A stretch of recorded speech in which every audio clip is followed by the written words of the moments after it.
She was thrown out like trash for wearing joggers at a luxury store. But when her billionaire husband arrived 1 hour later, the manager's face turned whiter than the diamonds in their display case. Technically, I'm your boss now. A simple woman dressed in casual clothes was being escorted out of an exclusive boutique by a manager in a tailored suit. Whispers filled the air as other customers stared. "People like you don't belong here," he sneered. She walked away with dignity, her head held high.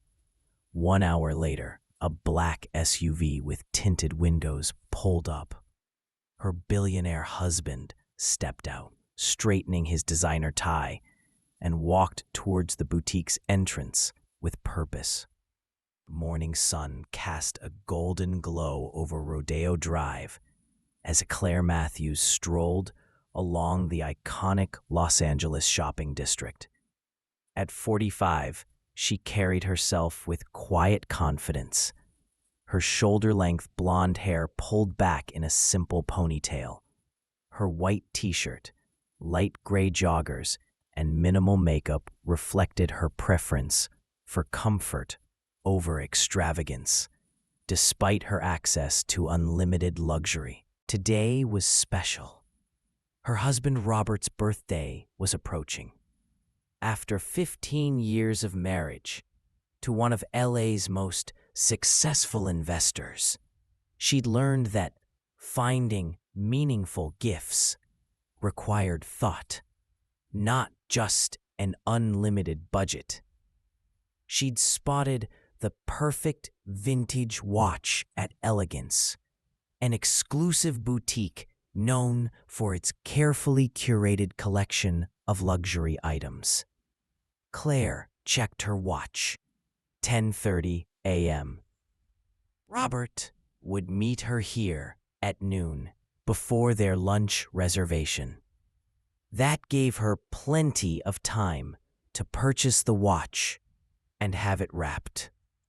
She paused outside the gleaming storefront of Elegance, taking in the artfully displayed items in the window.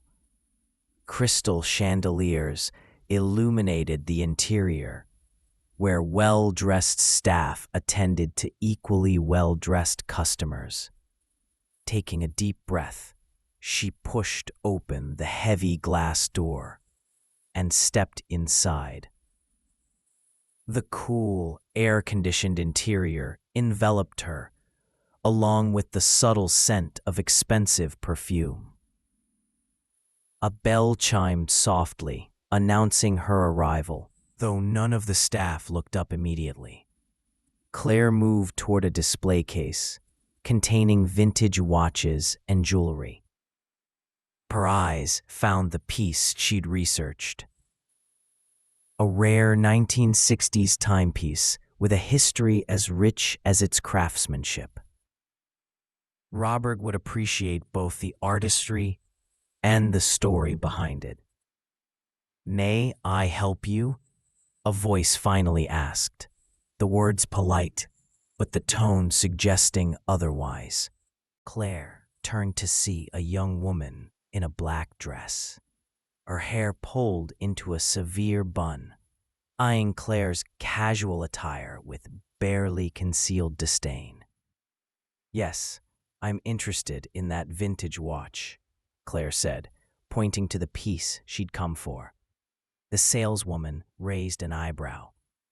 "That particular item is $85,000. Claire nodded. "I'm aware of the price. I'd like to see it, please." Hesitation crossed the woman's face before she responded. "Perhaps I could show you something more accessible. We have some lovely costume pieces that might better suit your needs." Claire met the woman's gaze directly. "I'd prefer to see the watch I asked for, thank you." With obvious reluctance, the saleswoman retrieved a key from her pocket and unlocked the case. She removed the watch with exaggerated care, as though worried Claire might grab it and run. Placing it on a velvet pad, she slid it across the counter, maintaining a safe distance between Claire and the merchandise. It's a limited edition. Only 5 were ever made, the saleswoman explained, her tone suggesting this information would surely discourage her casual-looking customer. Claire examined the watch carefully, appreciating the craftsmanship. "It's perfect," she said, her mind already imagining Robert's reaction. "I'll take it." The saleswoman's eyebrows shot up. "Perhaps you'd like to discuss financing options."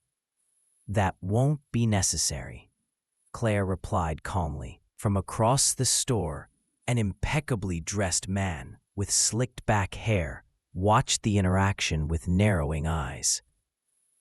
Marcus Devellin, the boutique manager, had built Elegance's reputation on exclusivity. He prided himself on recognizing wealth on sight, and in his assessment, the woman in workout clothes examining their most expensive watch didn't qualify. Claire felt his stare, but continued examining the watch. After years married to Robert, she was accustomed to being underestimated. Usually, it amused her. Today, she simply wanted to purchase a meaningful gift before meeting her husband for lunch. Little did she know, this routine shopping trip was about to become anything but ordinary.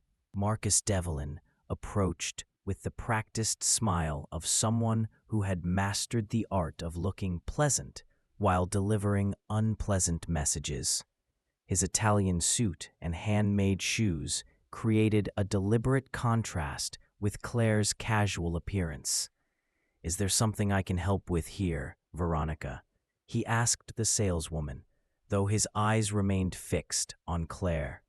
"This customer is interested in the Chronomaster," Veronica replied, emphasizing customer in a way that suggested Claire was anything but. "I see." Marcus turned his full attention to Claire now. "Madam, the Chronomaster is one of our most exclusive pieces. Perhaps Veronica could show you something more suitable for browsing purposes?" Claire met his gaze steadily. "I'm not browsing. I'd like to purchase this watch," Marcus said, his tone indulgent. "However, we have a policy with our high-value items. I'd need to see some form of verification before proceeding with such a significant purchase." Claire tilted her head slightly. "Verification? A platinum card at minimum. Or perhaps evidence of funds. We've had issues with certain individuals wasting our time." His smile didn't reach his eyes. "I'm sure you understand." A well-dressed couple nearby paused their conversation to observe the interaction, their expressions a mixture of curiosity and second-hand embarrassment. "I don't typically carry my cards when I'm dressed for the day's activities," Claire explained calmly. "But I can assure you the purchase won't be a problem. My husband is actually meeting me here shortly," who barely suppressed a smirk. "Perhaps when your husband arrives, we can continue this conversation." Claire understood his implication immediately. He thought she was inventing a wealthy husband, a common tactic, apparently, among certain individuals. "The watch is a surprise for him," Claire explained, her patience beginning to wear thin. "I'd prefer to complete the purchase before he arrives." Marcus made a show of checking his watch. "I'm afraid without verification, I can't authorize this transaction. We have many genuine customers waiting for assistance." He gestured toward the couple who had been watching, who quickly pretended they hadn't been listening. Another customer entered the boutique. A celebrity Claire recognized from film posters. Immediately, Marcus's demeanor transformed. "Miss Reynolds, what an honor," he exclaimed, already moving toward the actress, Veronica. "Perhaps you could continue assisting this patron or direct her to our sales section in the back." Claire watched as Marcus fawned over the new arrival. The actress, uncomfortable with his excessive attention, glanced apologetically in Claire's direction. "We don't actually have a sales section," Veronica said quietly. "Look, maybe you should come back another time with your husband," she added with unmistakable skepticism. Claire checked her watch again. Robert would arrive in 30 minutes. She could wait and let him handle the situation, but that would ruin the surprise. Besides, she'd never relied on her husband's name or status to be treated with basic dignity. "I'd still like to purchase the watch," Claire insisted. Veronica sighed dramatically. "I've worked here 5 years. I know a discount hunter when I see one." "You're just wasting everyone's time," she muttered. The words stung more than Claire cared to admit. Around her, other customers were beginning to stare. What had begun as a simple shopping trip was becoming an uncomfortable spectacle. All because she'd chosen comfort over couture for her morning attire. The situation deteriorated rapidly when Marcus returned from escorting the actress to the jewelry section. "Madam, I believe we've been more than accommodating," he said, voice lowered, but tone sharp. "But it's becoming clear that you're not a serious buyer." Claire straightened her shoulders. "I've been nothing but clear about my intentions to purchase the watch." "Yet you have no means to verify you can actually afford it." He glanced at her simple clothing with obvious disdain. "We've seen this before. People coming in, handling our merchandise, taking pictures, wasting our time, all for social media posts about a lifestyle they don't actually have." A flush crept up Claire's neck. Not from embarrassment, but anger. "I don't need to prove my worth based on my appearance." Marcus's patience visibly snapped. "Enough. I must insist that you leave the premises." "Excuse me?" Claire's eyes widened. "You heard me." He gestured toward the door. "Either produce verification of funds or exit my store. We cater to a specific clientele, and you're disrupting our business environment." The few customers browsing nearby had fallen silent, creating an uncomfortable bubble of attention. One woman whispered something to her companion, both casting judgmental glances in Claire's direction. "This is ridiculous," Claire said, her voice steady, despite her rising indignation. "I'm a paying customer." "No," Marcus countered. "You're not. You haven't paid for anything, nor do I believe you can." He moved closer, invading her personal space. "Now, I won't ask again. Please leave before I'm forced to call security."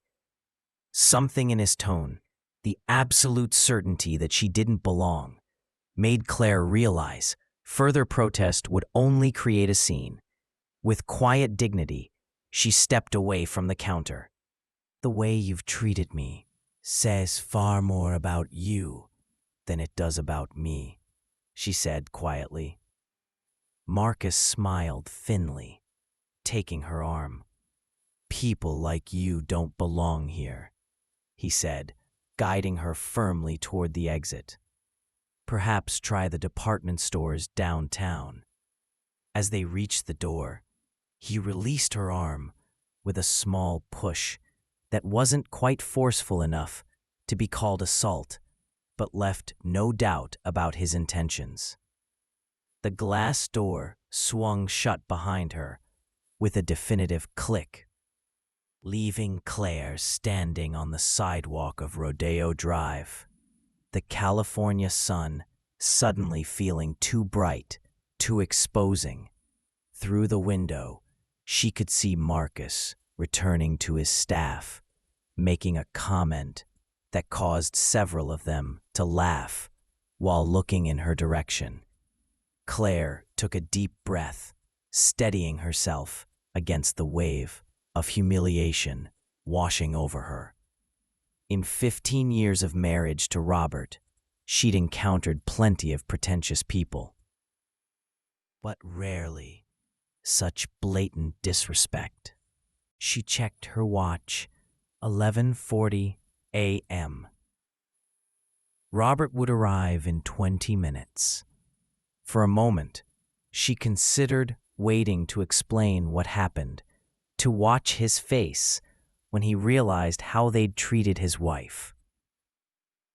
Robert's protective instincts were legendary in business circles. He'd built his reputation on fairness, but was merciless when crossed. "Are you all right?" A woman's voice broke through Claire's thoughts. She turned to see the actress who'd entered the store earlier, now exiting with a small shopping bag. "I saw what happened in there," the woman continued.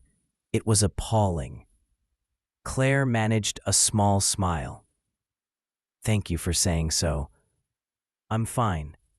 Just surprised at how quickly assumptions are made." The actress nodded sympathetically before her driver ushered her toward a waiting car. Claire decided to walk down the block to clear her head. She wouldn't give Marcus the satisfaction of seeing her standing outside like she'd been put in timeout. Meanwhile, Robert Matthews' day had been intense, even by billionaire standards. 3 investment meetings before 11 o'clock a.m., followed by a conference call with international partners. But thoughts of lunch with Claire had kept him focused. These quiet moments together were precious amidst his chaotic schedule. At 11:45, his driver pulled the black SUV to the curb near Elegance Boutique. Robert straightened his blue tie as he checked his reflection in the tinted window. At 48, his dark hair showed distinguished touches of gray at the temples, and his well-tailored navy suit complemented his athletic build, maintained through pre-dawn workouts. "Wait here, James," he instructed his driver. "We shouldn't be long." Robert approached the boutique, scanning the sidewalk for Claire. Finding no sign of her, he assumed she must still be inside. Perhaps she'd found something special for herself, though he knew his wife's preference for simplicity often puzzled those in their social circle. As he reached for the door, a middle-aged woman approached him. "Excuse me, are you Robert Matthews?" she asked hesitantly. Robert nodded, instantly alert. Being recognized in public usually meant investors or journalists. "I just wanted you to know your wife was just asked to leave this store," the woman explained quietly. "I was inside. The way they treated her was disgraceful. She walked that way," she added, pointing down the street. Robert's expression darkened. "Thank you for telling me," he said, his voice controlled despite the anger flaring inside him. The woman nodded and continued on her way. Robert pulled out his phone, tempted to call Claire, but decided against it. Instead, he texted his assistant, Reshed my 2 p.m. Something's come up. His assistant's response was immediate. Done. Everything all right? Will be, Robert replied cryptically. He looked through the boutique's windows, observing the opulent interior and the staff's interactions with customers. The manager, easily identifiable by his authoritative stance, was laughing with 2 saleswomen. Something about their body language, the shared smirk, told Robert all he needed to know. Robert Matthews hadn't built a billion-dollar investment empire by being impulsive. Every move was calculated, consequences mapped out 3 steps ahead. He assessed the situation with the same strategic mind that had made him a legend in financial circles. He could see Claire now, walking slowly back toward the boutique. Her posture straight despite the humiliation she had endured. Their eyes met across the distance, and he saw her expression shift from surprise to something more complex. A mixture of love and resignation, as though she already knew what was coming. How was your morning? Robert studied his wife's face. After 15 years together, he could read the subtle signs of distress others would miss. Someone told me what happened in there, he said quietly. Claire sighed. It's nothing, Robert. Just another case of people making judgments based on appearances. It's not nothing, his voice remained calm. But Claire recognized the controlled intensity that made boardrooms fall silent. No one treats you that way, not even on Rodeo Drive. Robert, she began, but he was already moving toward the boutique entrance, purpose in every step. Inside elegance, Marcus was describing his encounter with the obvious time waster to Veronica and another staff member. The nerve of some people, he laughed. Coming in here looking like she just left the gym, expecting... The door opened, and their laughter faltered as Robert Matthews entered the store. Even those who didn't immediately recognize the billionaire investor could sense his commanding presence. His tailored suit and deliberate movements spoke of wealth and authority that needed no announcement. Marcus rushed forward, professional smile snapping back into place. Good afternoon, sir. Welcome to Elegance. How may we assist you today? Robert surveyed the store with calculated coolness before his gaze settled on Marcus. I believe you just ejected my wife from your establishment. The color drained from Marcus's face as Claire stepped in behind Robert. The staff froze, recognition and horror dawning simultaneously as connections were made. Robert Matthews, Clare Matthews, the billionaire power couple known for their philanthropy and business acumen. Mr. Matthews, Marcus stammered. There's been a terrible misunderstanding. Has there? Robert's voice remained even. From what I understand, you judged my wife solely on her appearance, refused to sell her merchandise, and then physically escorted her from the premises while making derogatory comments. The other customers in the store had stopped browsing, riveted by the unfolding drama. Veronica stared at the floor, suddenly fascinated by her shoes. Sir, if I had any idea who Mrs. Matthews was... Robert raised a hand, silencing him. That's precisely the problem. You shouldn't need to know who someone is to treat them with basic dignity and respect. He turned to Claire. Was this the watch you were trying to purchase? Claire nodded, pointing to the vintage timepiece still resting on the velvet display pad. "Excellent choice," Robert said, warmly, before turning back to Marcus with a markedly cooler expression. "I'd like to speak with the owner of this establishment." Marcus swallowed hard. "Mr. Goldstein is in New York this week. But I'm the general manager. I have full authority to." "Perfect," Robert interrupted. "Then you have full authority to explain to Mr. Goldstein why Elegance is about to face a very public relations nightmare and why your most exclusive pieces are about to be sold somewhere else." The statement hung in the air, its implications clear to everyone present. Robert Matthews wasn't just a billionaire. His investment firm held significant stakes in several luxury retail groups, and his influence extended throughout the industry. "Please, Mr. Matthews," Marcus pleaded, desperation replacing his earlier arrogance. "There must be something we can do to rectify this situation."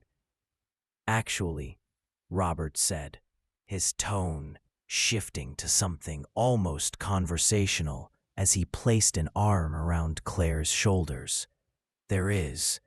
But first, I'd like you to apologize to my wife, not because she's my wife, but because she deserved to be treated with respect, regardless of who she is or what she's wearing." Marcus turned to Clare, his earlier disdain replaced by naked fear. "Mrs. Matthews, I cannot begin to express my regret for my inexcusable behavior." As Marcus finished his stilted apology, Robert nodded curtly. "Now about those consequences," he said, reaching into his jacket and producing a business card. "My office will be in touch regarding your employment status."